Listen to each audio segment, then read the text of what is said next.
Hi,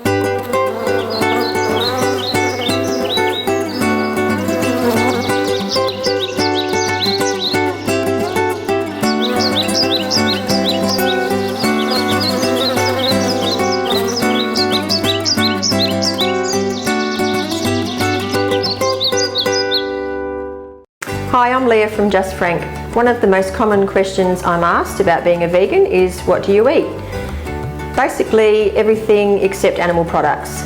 So today I'm going to present to you a recipe that I use quite often.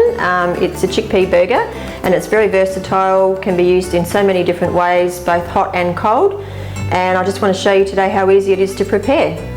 So I'm going to start off with a can of chickpeas that I've drained and rinsed. I'm just going to pop them into the food processor. And I'm just going to blend them up a bit, but not into a paste. We still want some chunky bits left in there.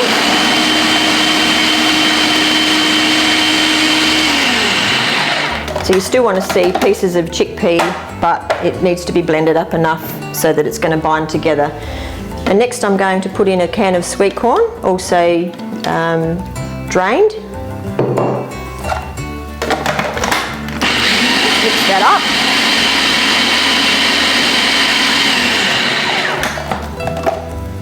And then I'm going to add my spices. So I've got half a teaspoon of cumin and half a teaspoon of vegetable stock. And this is the vegetable stock that I use. It's Marcel brand, and it does say chicken on the container, but it's chicken style. So it's very flavoured, but has absolutely no animal products whatsoever.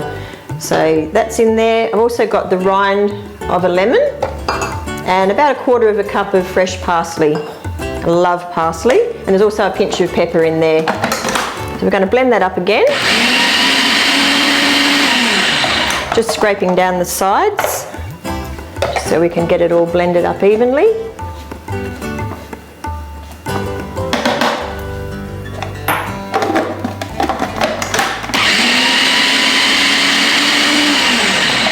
And that's about all that's involved with the food processor.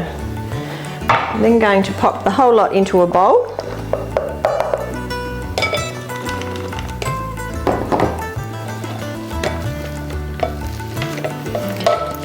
And this is where you can use your own taste as to what you add next. You can add any kind of chopped vegetables, or basically I use whatever's in season. I love veggie gardening, and I've got my own veggie garden with lots of fresh produce, so whatever's in season is what I'm going to add. All my vegetables are organically grown, so no pesticides generally means you're going to get a few bugs. So a few holes in the silver beet. This is called rainbow chard, so it's a silver beet, but it comes in lots of different colours, which adds a really nice colour to the burgers.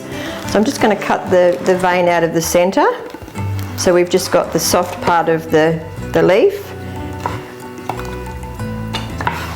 and just chop it up nice and fine. You can grate zucchini, you can grate carrot, you can really put anything in here that you like. It's all up to your imagination. Usually around about 1 cup of vegetables in here. So we're just going to pop that all in.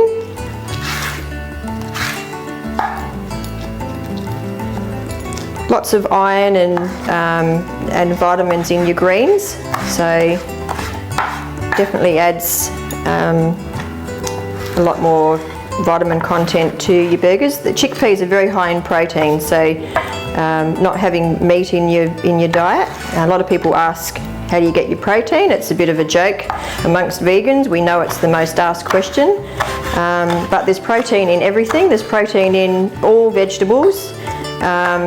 Not as much as your more denser foods, but the advantage of that is you can eat a lot more of them. So for those of you who love your food, it's definitely an advantage. So I'm just going to pop another leaf in there and give it a good mix, and then we'll roll them into patties. This recipe can actually be used as a meatball as well. So you can actually roll them into balls. Roll them in your breadcrumbs and fry them, and then you can pop them into a pasta sauce if that's what you prefer. They're also fantastic cold, so you can pop them in the fridge and have them with salad. So just going to mix all that together. We need something to bind that a bit, so I'm going to add some breadcrumbs. The quantity probably is around about 4 tablespoons, but you can sort of just be guided by whether they're binding together well. I like to make my own breadcrumbs, so if you have a favourite bread and that works well for you, you can make your own breadcrumbs. So I'm just going to pop some of the breadcrumbs in there, and we'll just put 3 or 4 tablespoons in to start with, and we'll see how we go. So I'm going to start with 3 and then give them a good mix, and once it starts to really stick together, you'll know that they're ready to roll.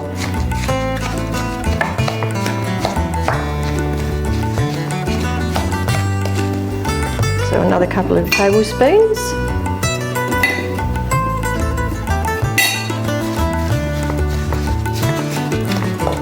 Do most of this with a spoon, but there really is nothing like getting your hands in there and mixing it up with your fingers. So that's looking pretty good now. And then we're going to roll them into some patties.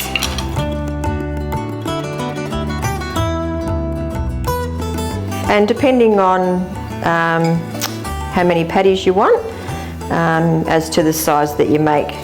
So you can just I roll them into balls and then flatten them out, and then I'll pop them into the breadcrumbs.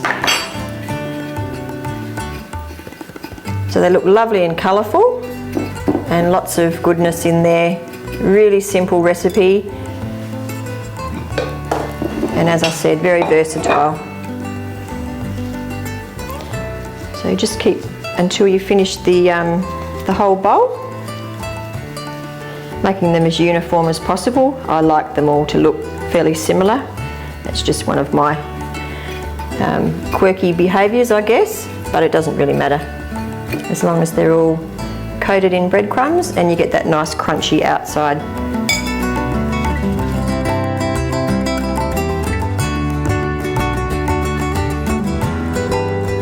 And we'll just finish off that last one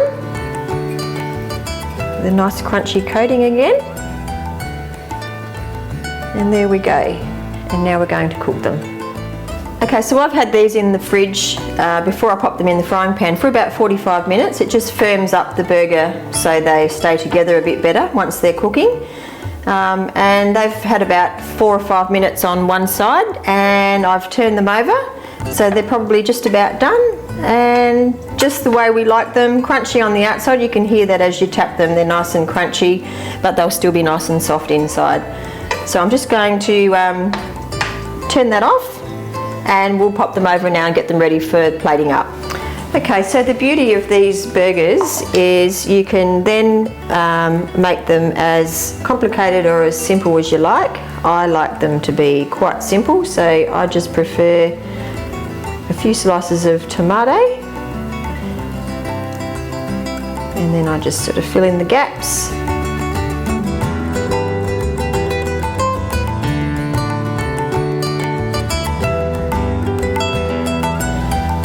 On there, and then we'll pop some mayonnaise on the top.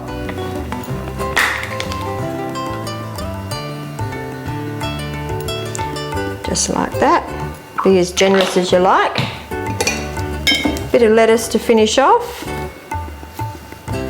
I like a bit of colour in my lettuce, so a little bit of everything. Nice salad mix.